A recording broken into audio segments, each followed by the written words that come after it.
ব্যাপী Islamic conference ও এক্সিবিশনের এই শেষ অনুষ্ঠানের আলোচনার বিষয়বস্তু হলো যে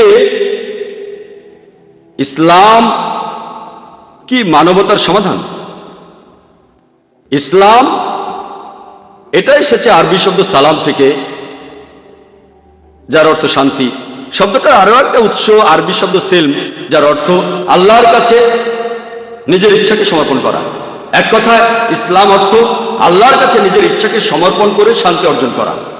তাহলে আজকের এই আলোচনার বিষয়বস্তু হলো যে নিজের ইচ্ছাকে আল্লাহ তাআলার কাছে সমর্পণ করা, এটা কি মানবতার জন্য সমাধান? আপনারা যদি অন্য ধর্মগুলো দেখেন, অন্য জীবন দর্শন, সেখানে গুরুত্ব দেওয়া হয় শুধুমাত্র শরীরের বস্তুগত চাহিদাকে অথবা আত্মিক চাহিদাকে। বেশিরভাগ ধর্মই মানুষের আত্মিক চাহিদার উপরে বেশি গুরুত্ব দেয়। আর কিছু ইসলাম যেমন ম্যাটেরিয়ালিজম ইত্যাদি অথবা কমিউনিজম, এগুলো প্রধানত মানুষের বস্তুগত চাহিদার উপরে গুরুত্ব দেয়। ইসলাম আলহামদুলিল্লাহ দুটোকেই গুরুত্ব দেয়। ইসলাম মানুষের আত্মিক ও বস্তুগত দুই ধরনের চাহিদার প্রতি গুরুত্ব দেয়। ইসলাম দুটো দায়িত্বই পালন করে। ধর্মই মানুষের আত্মিক চাহিদার উপরে বেশি গুরুত্ব দেয়। আর কিছু ইসলাম যেমন ম্যাটেরিয়ালিজম ইত্যাদি অথবা কমিউনিজম, এগুলো প্রধানত মানুষের বস্তুগত চাহিদার উপরে গুরুত্ব দেয়। ইসলাম আলহামদুলিল্লাহ দুটোকেই গুরুত্ব দেয়। ইসলাম মানুষের আত্মিক ও বস্তুগত দুই ধরনের চাহিদার প্রতি গুরুত্ব দেয়। ইসলাম দুটো দায়িত্বই পালন করে। আর মানবতার সমাধান সম্পর্কে যদি বলা হয়, পবিত্র কোরআন হলো এই পৃথিবীর মধ্যে সবচাইতে পজিটিভ বই। কোরআন হলো মানবতার একটি ইস্তেহার। কোরআন হলো দয়া আর জ্ঞানের ফল্গু ধারা। অবিশ্বাসীদের জন্য সতর্কবাণী, বিশ্বাসীদের পথপ্রদর্শক। কোরআন সন্দেহবাদীদের জন্য নিশ্চয়তা, দুঃখী মানুষের সান্ত্বনার বাণী। এবং কোরআন হলো নৈরাশ্যবাদীদের জন্য আশার বাণী। এই পবিত্র কোরআন, এতে মানবতা আর মানুষ জাতির জন্য সমাধান রয়েছে। এভাবে যদি আমরা কোনো সমাধান পাই, তখন আমরা উৎস জানতে চাই, এর সত্যতা সম্পর্কে জানতে চাই। যেমন ধরেন আপনার জ্বর হয়েছে, তখন কেউ আপনাকে প্রেসক্রিপশন দিলে আপনি জানতে চাইবেন যে প্রেসক্রিপশনটা কে লিখেছে, সে কি একজন ডাক্তার, সে লোকটার যোগ্যতা কি। একইভাবে মানুষজন জানতে চাইবে যে এই পবিত্র কোরআনের কথাগুলো কে লিখেছেন। মানুষ জানতে চাইবে কোরআনের এই কথাগুলোর সত্যতা কতখানি। তবে এখানে আমার দেওয়া সমাধানের কোনো মূল্য নেই, এখানে আমি মূল্যহীন। যিনি মানবতার জন্য এই সমাধান দিয়েছেন, তিনি এই মানুষ জাতির সৃষ্টিকর্তা, তিনি সব জীবজন্তু স্রষ্টা, এই পৃথিবীর স্রষ্টা, তিনি এই বিশ্বজগতের স্রষ্টা। মানবতার সমাধান যিনি দিতে পারেন, তিনি হলেন এই মানুষ জাতির পালনকর্তা ও রক্ষাকর্তা। এছাড়াও তিনি এই বিশ্বজগতের রক্ষাকর্তা। আজকের এই আলোচনা শুরু করার আগে আমি প্রথমেই দর্শক শ্রোতাদের বলবো পবিত্র কোরআনের সত্যতা এবং এর উৎস সম্পর্কে।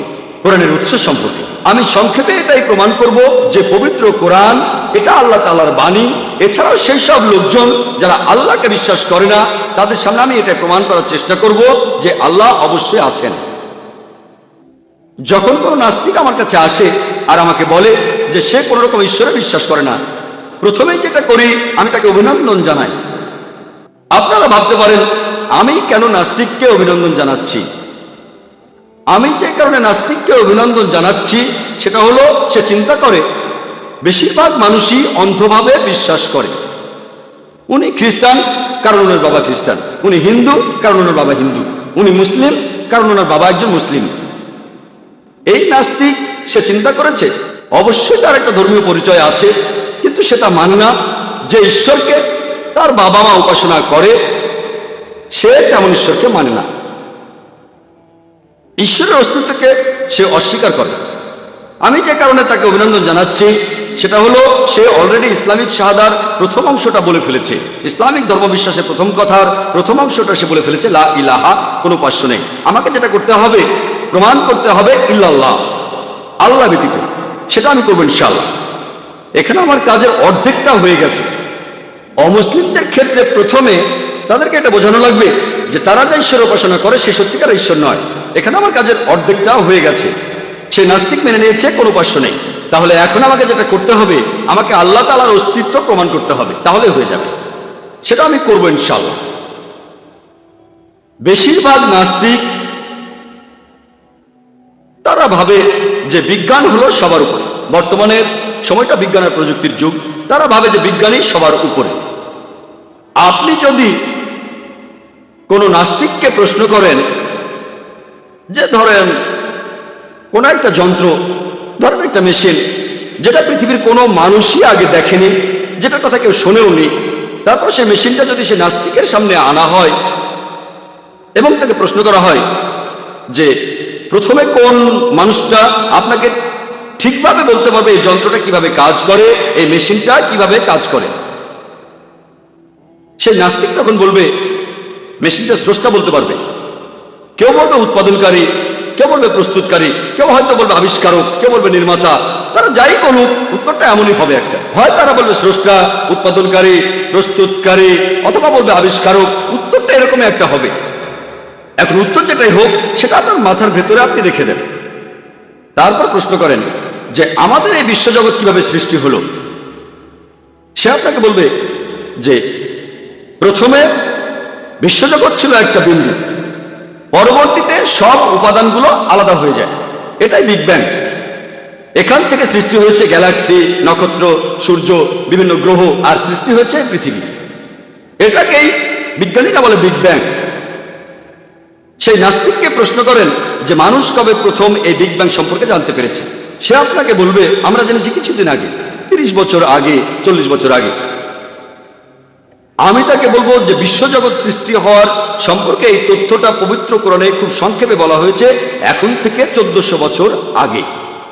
পবিত্র কোরআনে সূরা আম্বিয়ার 30 নম্বর আয়াতে উল্লেখ করা হয়েছে, আওয়ালাম ইয়ারাল্লাযিনা কাফারু, অবিশ্বাসীরা কি ভেবে দেখে না, আন্নাস সামাওয়াতু ওয়াল আরদা কানাতা তারাতকান ফাফাতাকনাহুমা, যে আকাশমণ্ডলী ও পৃথিবী একসাথে মিশেছিল, আমি পৃথক করে দিলাম। আপনি যে বিগ ব্যাং এর কথা বলছেন সেটা পবিত্র কোরআন এখন থেকে 1400 বছর আগেই বলেছে। এই কথা কোরআনে কে বলতে পারে? সে নাস্তিক বলবে হতে পারে আন্দাজে লেগে গেছে। তর্ক করবেন না, বলে যান। আমাদের এই পৃথিবীর আকার কি? সে নাস্তিক বলবে যে আগেকার দিনে মানুষ ভাবত যে আমাদের এই পৃথিবী একেবারে সমতল। এরপর 1557 সালে স্যার ফ্রান্সিস ড্রেক জাহাজে করে পুরো পৃথিবী ঘুরে এসে প্রমাণ করলেন যে পৃথিবী বর্তুলাকার। বিজ্ঞান যেটা জানতে পেরেছে 1557 সালে, সেটা পবিত্র কোরআন 1400 বছর আগেই বলেছে। সূরা নাজিয়াতের 30 নম্বর আয়াতে উল্লেখ করা হয়েছে, সেখানে বলা হয়েছে ওয়াল আরদা বাদা জালিকা দাহাহা, এবং পৃথিবীকে আমি বানিয়েছি ডিমের আকৃতির মতো। আরবি শব্দ দাহাহা এর একটা অর্থ হলো বিস্তীর্ণ অথবা বিস্তৃত করা, আরেকটা অর্থ যেটা এসেছে আরবি শব্দ দুইয়া থেকে, যার অর্থ হলো ডিম। আর আমরা জানি যে আমাদের এই পৃথিবী এটা একেবারে বলের মতো গোলাকৃতির না, এটার উপরে আর নিচে চাপা এবং দুপাশ প্রসারিত। আমাদের পৃথিবী আসলে বর্তুলাকার। এই আরবি শব্দ দাহাহা এটা দিয়ে সাধারণ কোনো ডিম বোঝাচ্ছে না, এখানে বিশেষভাবে বলা হচ্ছে উট পাখির ডিমের কথা। আর আপনারা যদি কোনো উট পাখির ডিম দেখেন, এই ডিমটাও আসলে বর্তুলাকার। 1400 বছর আগে এটা কে বলতে পারেন যে আমাদের এই পৃথিবী আসলে বর্তুলাকার?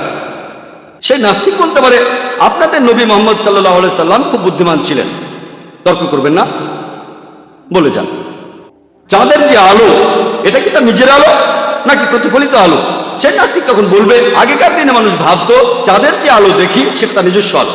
কিছুদিন আগে আমরা জানতে পেরেছি, 100 বছর আগে, 200 বছর আগে, 300 বছর আগে আমরা জানতে পেরেছি চাঁদের যে আলো আমরা দেখি সেটা তার নিজস্ব আলো না, প্রতিফলিত আলো। পবিত্র কোরআনে সূরা ফুরকানের 61 নম্বর আয়াতে উল্লেখ করা হয়েছে তিনি কত মহান, যিনি নবমণ্ডলে সৃষ্টি করেছেন রাশিচক্র, সেখানে স্থাপন করেছেন সূর্যকে যার আলো তার নিজস্ব, এবং চাঁদকে যার রয়েছে প্রতিফলিত আলো, ধার করা আলো। সূর্যের আরবি শব্দ শামস, সূর্যের আলোকে বলা হয় সিরাজ বা ওয়াহাজ, অর্থাৎ মশাল বা জ্বলন্ত প্রদীপ। পবিত্র কোরআনের চাঁদের আরবি শব্দটা হলো কামার, আর চাঁদের আলোকে বলা হয় মুনির বা নূর, যার অর্থ ধার করা আলো বা প্রতিফলিত আলো। কোরআনের কথা বলা হয়নি যে চাঁদের আলো তার নিজস্ব আলো। 100 বছর আগে কোরআনে এই কথাগুলো কে বলতে পারেন? সেই নাস্তিক, সে হয়তো অনেকক্ষণ পরে বলতে পারে, হয়তোবা আপনাদের নবী তিনি খুবই বুদ্ধিমান ছিলেন। তর্ক করবেন না, বলে যান। আমি যখন স্কুলে ছিলাম, আমি ম্যাট্রিক পাস করেছি 1982 সালে। তখন বিজ্ঞান আর ভূগোলের বইতে পড়েছিলাম যে সূর্য প্রদক্ষিণ করে কিন্তু নিজের অক্ষের চারপাশে ঘোরে না। সেই নাস্তিক বলবে, কোরআনে কি এই কথা লেখা আছে? আমি তখন বলবো, না না, এই কথাটা আমি পড়েছিলাম স্কুলে 25 বছরের সময় আগে, স্কুলের বইতে এটা পড়েছিলাম আমি। কিন্তু পবিত্র কোরআন এখানে বলছে, সূরা আম্বিয়ার 33 নম্বর আয়াতে উল্লেখ করা হয়েছে, ওয়াল্লাযী খালাকাল লাইলা ওয়ান নাহারা, আল্লাহ সৃষ্টি করেছেন রাত এবং দিন, ওয়াশ শামসা ওয়াল কামার, সূর্য এবং চাঁদ, কুল্লুন ফি ফালাকি ইয়াসবাহুন, এবং তারা প্রত্যেকে নিজ নিজ কক্ষপথে বিচরণ করে। এখানে আরবি শব্দ ইয়াসবাহুন, এর অর্থ কক্ষপথে ঘুরে বেড়ানো। অর্থাৎ সূর্য প্রদক্ষিণ করা ছাড়াও নিজ অক্ষের চারপাশেও ঘুরে বেড়ানো। আর বিজ্ঞান এখন আমাদের বলে নিজ অক্ষের চারপাশে ঘুরতে সূর্যের আনুমানিক 25 দিন লাগে। পবিত্র কোরআনে 1400 বছর আগে এই কথাগুলো কে বলতে পারেন, যেটা বিজ্ঞান আবিষ্কার করেছে এই সেদিন, যেটা জেনেছে মাত্র কয়েক দশক আগে। আমি স্কুলে থাকার সময় বিজ্ঞান এটা জানতো না। এখন পাঠ্য বইতে দেখবেন একেবারে পরিষ্কার করে বলা হয়েছে সূর্য প্রদক্ষিণ করার পাশাপাশি নিজ অক্ষের চারপাশেও ঘুরে। কোরআনে এই কথাটা কে বলতে পারেন? আর তখন দেখবেন সেই নাস্তিক একেবারে চুপ হয়ে যাবে। আপনি থামবেন না, বলে যান। বিজ্ঞান এখন আমাদের বলে যে আমাদের এই বিশ্বজগৎ ক্রমবর্ধমান, যেটা আমরা জানতে পেরেছি মোটামুটি 100 বছর আগে। পবিত্র কোরআনে সূরা জারিয়াতের 47 নম্বর আয়াতে উল্লেখ করা হয়েছে যে আমি এই আকাশকে বানিয়েছি মহা সম্প্রসারণশীল, বিশ্বজগৎ সম্প্রসারণশীল।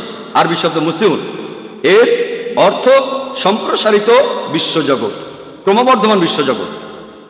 ইসলাম ধর্মের অনেক সমালোচক হয়তো বলবেন এটা কোনো বিশাল ব্যাপার না যে ইসলাম জ্যোতির্বিদ্যা নিয়ে কথা বলছে, কারণ সে সময় আরবরা জ্যোতির্বিদ্যায় খুবই উন্নত ছিল।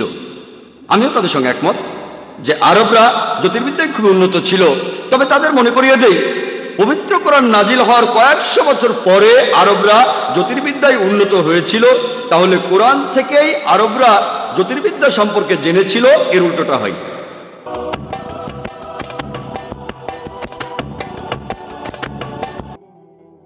হাইড্রোলজির ক্ষেত্রে তাকে প্রশ্ন করেন যে মানুষ পানিচক্র সম্পর্কে কবে জেনেছে?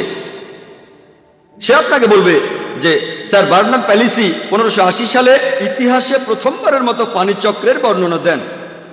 সমুদ্র হতে পানি বাষ্প হয়ে উড়ে যায়, তারপর সেটা মেঘ হয়, সেই মেঘ আকাশে ঘুরে বেড়ায়, তারপর বৃষ্টিপাত, এভাবেই পানিচক্র চলতে থাকে। এই পানিচক্র পবিত্র কোরআনে এ সম্পর্কে বিস্তারিত বলা হয়েছে 1400 বছর আগে।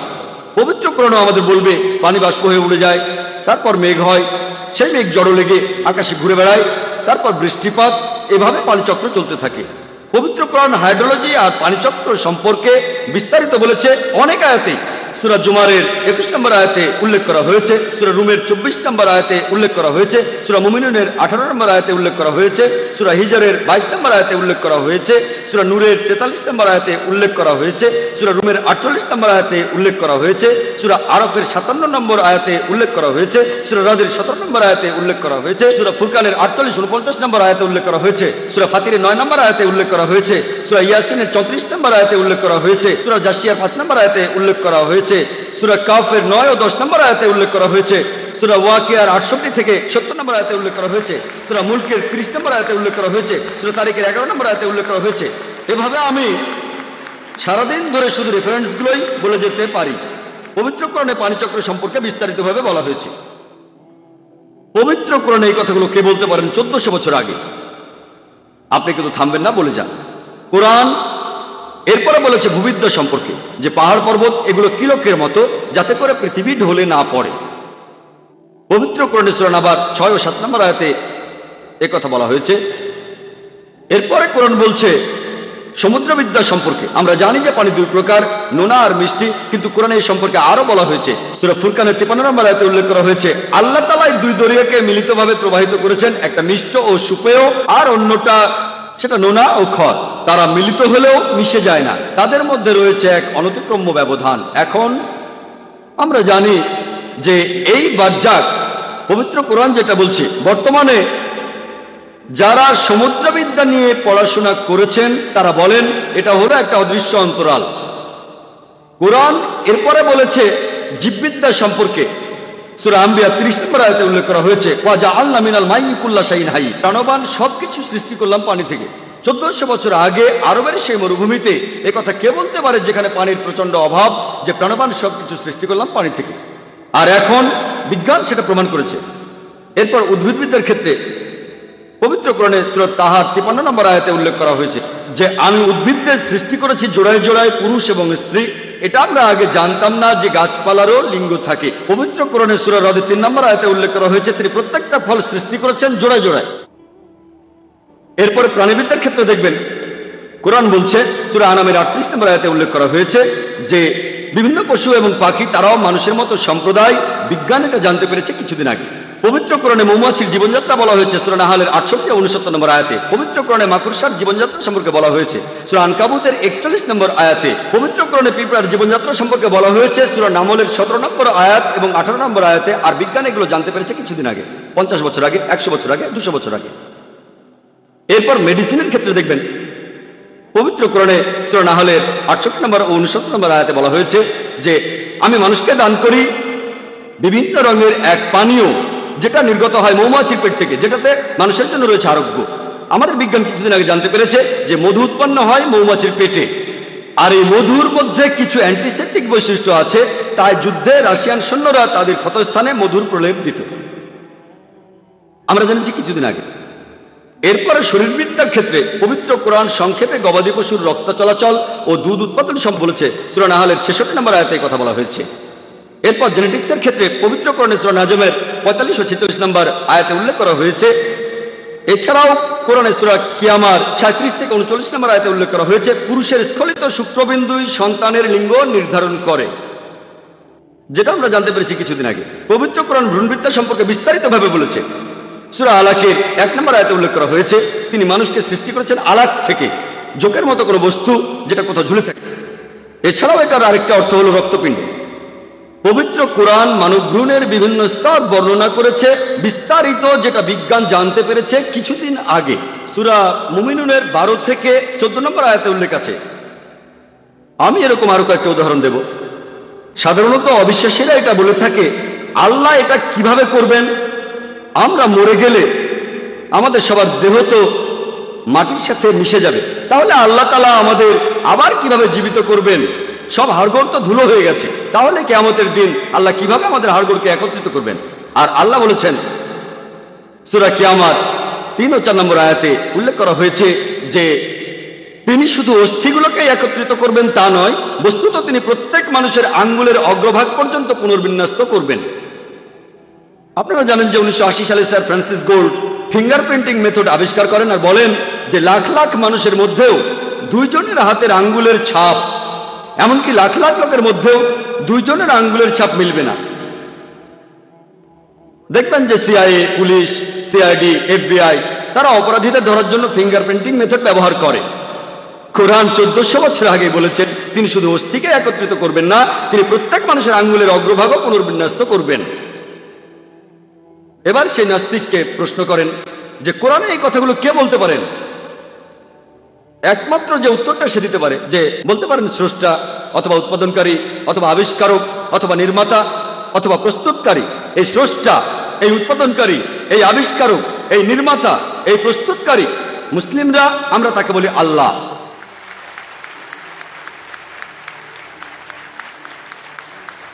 আমি এখানে প্রায় 2 ঘন্টার lecture is the Quran God's word মাত্র 15 মিনিটে সেরে ফেললাম, যাতে করে আমরা প্রশ্নোত্তর পর্বের জন্য বেশি সময় পাই। অনেক লোক এসেছেন, তাদের জন্য উপভোগ্য হবে।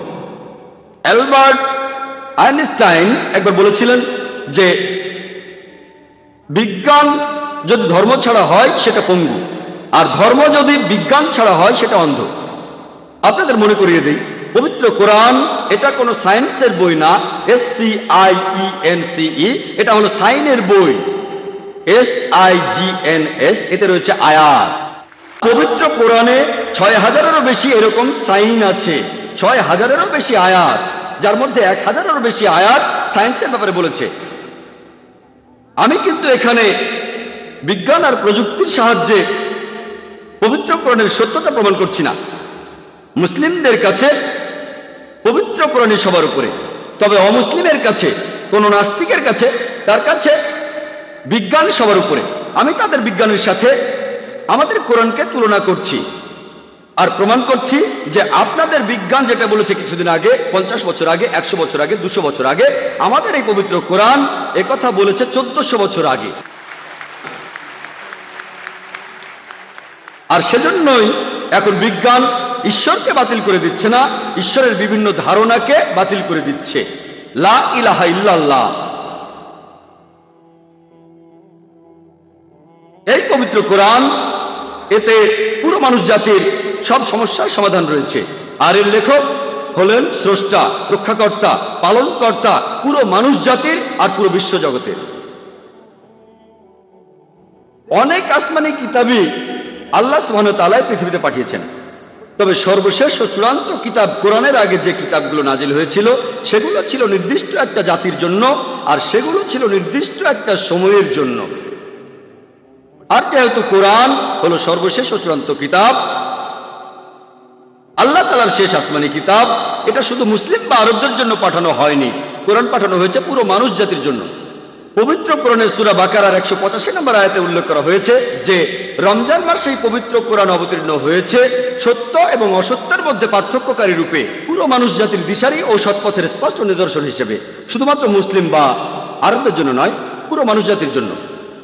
এই একই কথা আবারও আছে সূরা ইব্রাহিমের 1 নম্বর আয়াতে উল্লেখ করা হয়েছে, সূরা ইব্রাহিমের 52 নম্বর আয়াতে উল্লেখ করা হয়েছে, এছাড়াও সূরা আল জুমারের 41 নম্বর আয়াতে উল্লেখ করা হয়েছে যে পবিত্র কোরআন নাজিল হয়েছে পুরো মানুষ জাতির জন্য। একইভাবে সেই সব নবী রাসূল যারা সর্বশেষ ও চূড়ান্ত নবী মুহাম্মদ সাল্লাল্লাহু আলাইহি সাল্লামের আগে এসেছিলেন,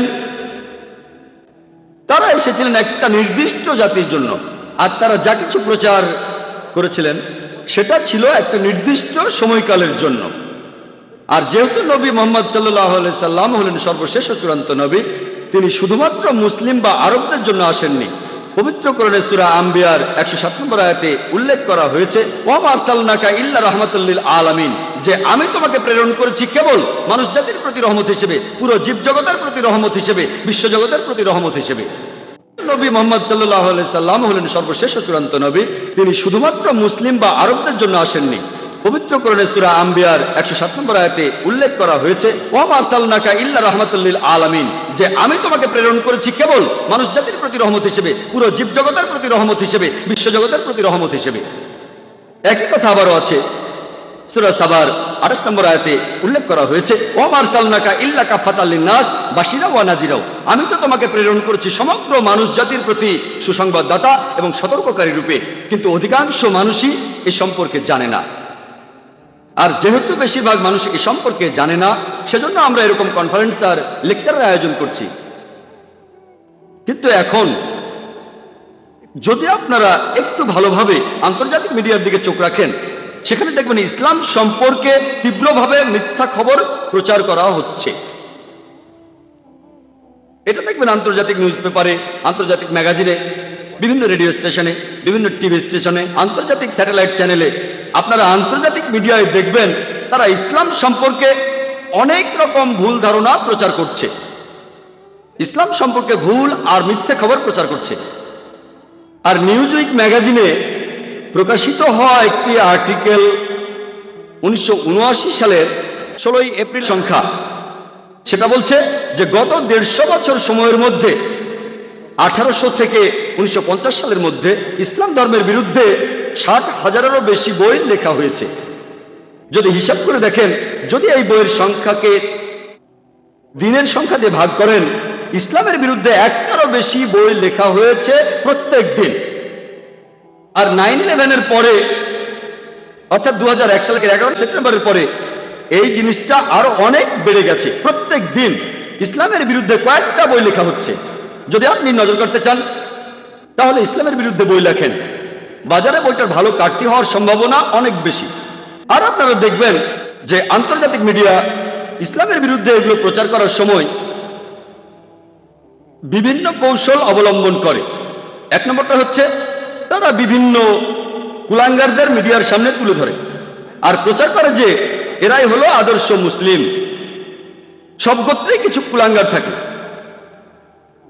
মিডিয়া যেটা করে মুসলিমদের মধ্য থেকে কিছু কুলাঙ্গার বেছে নেয়, যারা আসলে ইসলাম ধর্ম পালন করে না, যারা শুধু নামেই মুসলিম, এদের তুলে ধরে মিডিয়া প্রচার করে যে তারাই হচ্ছে আদর্শ মুসলিম। যদি জানতে চান একটা গাড়ি কতটা ভালো, আর সেখানে যদি ড্রাইভার হিসেবে যে আছে সে আসলে গাড়ি চালাতে জানে না, তারপর গাড়িটা যদি অ্যাক্সিডেন্ট করে, গাড়িটা যদি দুর্ঘটনায় পড়ে, আপনি কাকে দোষ দেবেন? গাড়িটাকে দোষ দেবেন না ড্রাইভারকে? কাকে দোষ দেবেন? গাড়িটাকে না ড্রাইভারকে? দোষ দেবেন ড্রাইভারকে। যদি জানতে চান গাড়িটা কতটা ভালো, তাহলে কিছু জিনিস জেনে নিতে হবে। গাড়িটা কি পরিমাণ তেল খায়, গাড়িটার স্পিড কেমন, গাড়িটার গিয়ার রেশিও কেমন, নিরাপত্তা ব্যবস্থাগুলো কেমন, এসব কিছু জেনে নেওয়ার পর তারপর বলতে পারবেন যে গাড়িটা কতটা ভালো। আর গাড়িটা যদি চালিয়ে পরীক্ষা করতে চান তাহলে ড্রাইভার হিসেবে এমন কাউকে বসান যে খুব দক্ষ ড্রাইভার। আর ইসলাম ধর্মকে পরীক্ষা করতে চাইলে যে ইসলাম কতটা ভালো, আর যদি আপনারা আদর্শ মুসলিমকে পরীক্ষা করতে চান, এখানে শ্রেষ্ঠ দৃষ্টান্ত আমাদের নবীজি মুহাম্মদ সাল্লাল্লাহু আলাইহি সাল্লাম। তার দৃষ্টান্তগুলো দেখেন, নবীজির জীবন কাহিনী পড়েন, তাহলে নিশ্চিত হবেন, আপনারাও মেনে নেবেন যে এই ধর্ম আর নবীজি মুহাম্মদ সাল্লাল্লাহু আলাইহি সাল্লাম তিনি সবসময় মানুষের জন্য শান্তি প্রচার করেছেন। তাদের দ্বিতীয় কৌশলটা হচ্ছে, প্রায় দেখা যায় তারা কোরআন এবং ইসলামের অন্যান্য ধর্মগ্রন্থ থেকে উদ্ধৃতি দেয় কোনো প্রসঙ্গ ছাড়াই। আর দেখবেন অনেক সমালোচক তাদের বইগুলো পড়লে বা ইন্টারনেটে গেলে দেখবেন ইসলামের বিরুদ্ধে অনেক সাইট আছে, তারা সেখানে কোরআনের বিভিন্ন রেফারেন্স দিয়ে উদ্ধৃতিগুলো করে থাকে। এই রকম যে উদ্ধৃতিটা সমালোচকরা সবচেয়ে বেশি ব্যবহার করে সেটা পবিত্র কোরআনের সূরা তাওবার 5 নম্বর আয়াত। এই উদ্ধৃতিটা দিয়েছেন অরুণ সুরি।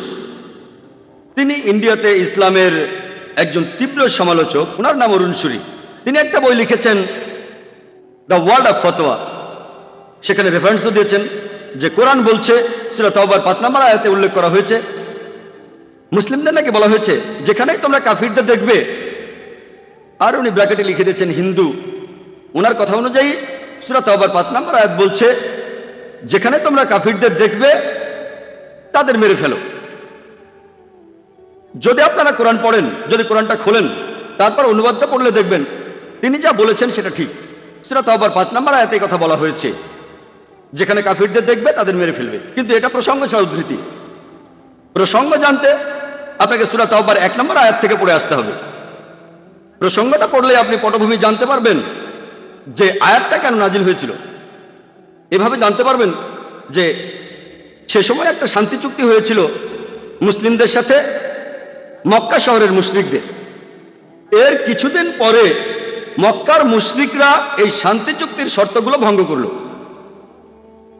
যখন মক্কার মুশরিকরা এই শান্তি চুক্তির শর্তগুলো ভঙ্গ করলো, আল্লাহ সুবহানাহু ওয়া তাআলা তখন পবিত্র কোরআনে সূরা তাওবার 2 নম্বর আয়াতের মাধ্যমে জানালেন যে তিনি সেখানে 4 মাসের সময় দিলেন, নিষ্পত্তি না হলে তখন যুদ্ধের ঘোষণা দেওয়া হবে।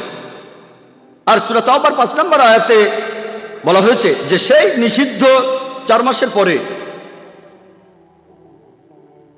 মুসলিমদের বলা হচ্ছে তোমরা যুদ্ধ করো, হত্যা করো পত্তলিকদের, অর্থাৎ আমাদের শত্রুদের, যেখানে তাদের পাবে তাদের বিরুদ্ধে যুদ্ধের সর্বাত্মক প্রস্তুতি নিয়ে তৈরি থাকো।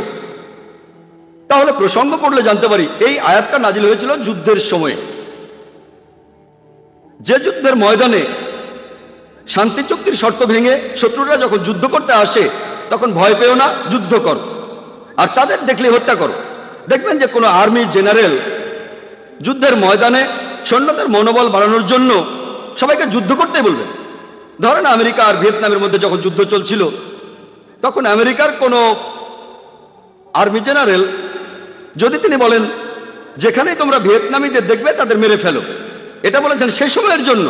কিন্তু আমি যদি প্রসঙ্গ ছাড়াই উদ্ধৃতিটা দিয়ে বলি যে আজকে আমেরিকার এক আর্মি জেনারেল বলছে যেখানেই তোমরা ভিয়েতনামিতে দেখবে তাদের মেরে ফেলো। আমার কথাটা শোনাবে কষায়ের মতো। মনোবল বাড়ানোর জন্য বলা হয়েছে। আল্লাহ তাআলা নিশ্চয়ই বলবেন না ঠিক আছে পালিয়ে যাও। মনোবল বাড়ানোর জন্য তিনি মুসলিমদের বলেছেন যুদ্ধ করো। এটা হলো মিথ্যার বিরুদ্ধে সত্যের যুদ্ধ। এরকম কথা আপনারা বাইবেলও দেখবেন, বাইবেলের গসপেল অফ ম্যাথিউতে দেখবেন, হিন্দু ধর্মগ্রন্থগুলো তো দেখবেন, ভগবদ গীতা, পুরো ভগবদ গীতা যুদ্ধ নিয়েই কথা বলেছে। যে প্রভু কৃষ্ণ তিনি সেখানে অর্জুনকে উপদেশ দিচ্ছেন, যুদ্ধক্ষেত্রে উপদেশ দিচ্ছেন। এটা ভগবদ গীতার 1 নম্বর অধ্যায়ে আছে 46 থেকে 48 অনুচ্ছেদে, যে যুদ্ধক্ষেত্রে অর্জুন তার অস্ত্র রেখে দিয়ে বলল আমি এখানে নিরস্ত্র অবস্থায় মারা যাব, কিন্তু আত্মীয়দের সাথে যুদ্ধ করব না। শ্রীকৃষ্ণ তখন বললেন, পরের অধ্যায়ের ভগবদ গীতা 2 নম্বর অধ্যায়ে 2 ও 3 অনুচ্ছেদে আছে যে হে অর্জুন তুমি এতটা কাপুরুষ হলে কিভাবে? যুদ্ধক্ষেত্রে লড়াই করা এটা একজন ক্ষত্রিয় বা যোদ্ধার দায়িত্ব। এখানে যুদ্ধ করলে তাহলেই তুমি মৃত্যুর পরে স্বর্গে যেতে পারবে। এরকম আরো কথা আমার ভিডিও ক্যাসেটে দেখবেন, টেররিজম এন্ড জিহাদ, সেখানে আমি বিস্তারিত বলেছি।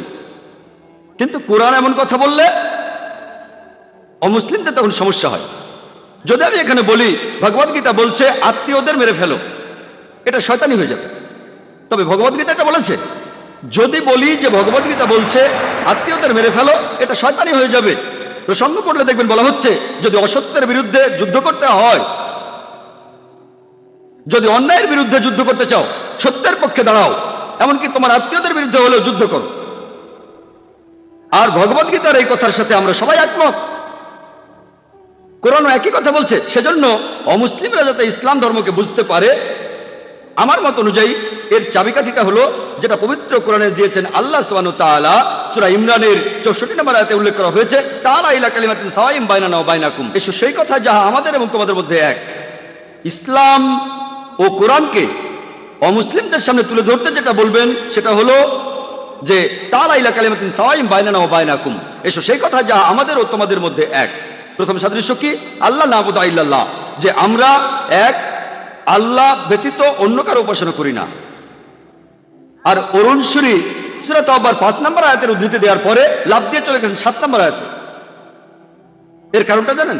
6 নম্বর আয়াতে এই প্রশ্নের উত্তরটা আছে। সূরা তাওবার 6 নম্বর আয়াতে উল্লেখ করা হয়েছে যে যদি পৌত্তলিকদের মধ্যে কেউ, যদি অবিশ্বাসীদের মধ্যে কেউ, তোমাদের শত্রুদের মধ্যে কেউ আশ্রয় প্রার্থনা করে, যদি শান্তি চায় তাদের শান্তি দাও, যাতে করে তারা আল্লাহর বাণীগুলো শুনতে পারে। তারপর তোমরা তাদের নিরাপদ স্থানে পৌঁছে দাও, কারণ এই লোকগুলো তারা কোনো কিছুই যারা জানে না। এ কথা কোরআন বলছে না যে তাদের ছেড়ে দাও। বর্তমানে শত্রু শান্তি চাইলে কোনো আর্মি জেনারেল খুব বেশি হলে বলবে আচ্ছা তাদের যেতে দাও। কোরআন কিন্তু একথা বলছে না। কোরআন বলছে তাদের নিরাপদ কোনো স্থানে পৌঁছে দাও। কয়েক মাস আগে একটা লেকচারে আমি এই কথাটা বলেছি। সেখানে এক অমুসলিম ভাই আমাকে বললেন, ভাই জাকির আপনিও তো প্রসঙ্গ ছাড়া বলছেন, আপনি তো সূরা তাওবার 5 নম্বর আয়াতের পুরোটা বললেন না। পুরো আয়াতটা বলছে মুসলিমদের যে যুদ্ধক্ষেত্রে কাফিরদের দেখলে হত্যা করা, মেরে ফেলবে, আর যুদ্ধের সর্বাত্মক প্রস্তুতি নিয়ে তৈরি থাকবে। এরপর সেখানে বলা হয়েছে কিন্তু যদি তারা তওবা করে, আর যদি তারা নামাজ পড়ে, সালাত কায়েম করে, আর যাকাত দেয়, তাহলে তাদের ছেড়ে দাও, কারণ আল্লাহ অনেক ক্ষমাশীল, পরম দয়ালু। তিনি বললেন, বলা হয়েছে শুধুমাত্র তারা ইসলাম গ্রহণ করলে তাদেরকে ছেড়ে দাও। অনেক সময় ব্যাখ্যা করাটা কঠিন, হয়তো কয়েক ঘন্টা সময় লেগে যেতে পারে। যদি সবাই বলেন আমি একজন ম্যারাথন স্পিকার, আমি তখন সেই ভাইকে বললাম আরো কিছুটা ব্যাখ্যা করার সুযোগ দিলেন বলে ধন্যবাদ। সূরা তাওবার 5 নম্বর আয়াতে বলা হয়েছে যে অবিশ্বাসীরা যদি তওবা করে আর সালাত কায়েম করে এবং যাকাত দেয়, অর্থাৎ সে যদি মুসলিম হয়ে যায় তাহলে তাকে ছেড়ে দাও। তারা মুসলিম হয়ে গেলে তাদের ছেড়ে দাও। কিন্তু 6 নম্বর আয়াত বলছে যদি সেই অবিশ্বাসীরা আশ্রয় প্রার্থনা করে, শান্তি চায়, তাদের শুধু ছেড়েই দিও না, নিরাপদ কোনো স্থানে পৌঁছে দাও। তারা মুসলিম হয়ে গেলে তাদের ছেড়ে দাও। কিন্তু যদি সে ইসলাম গ্রহণ না করে আর শান্তি চায়,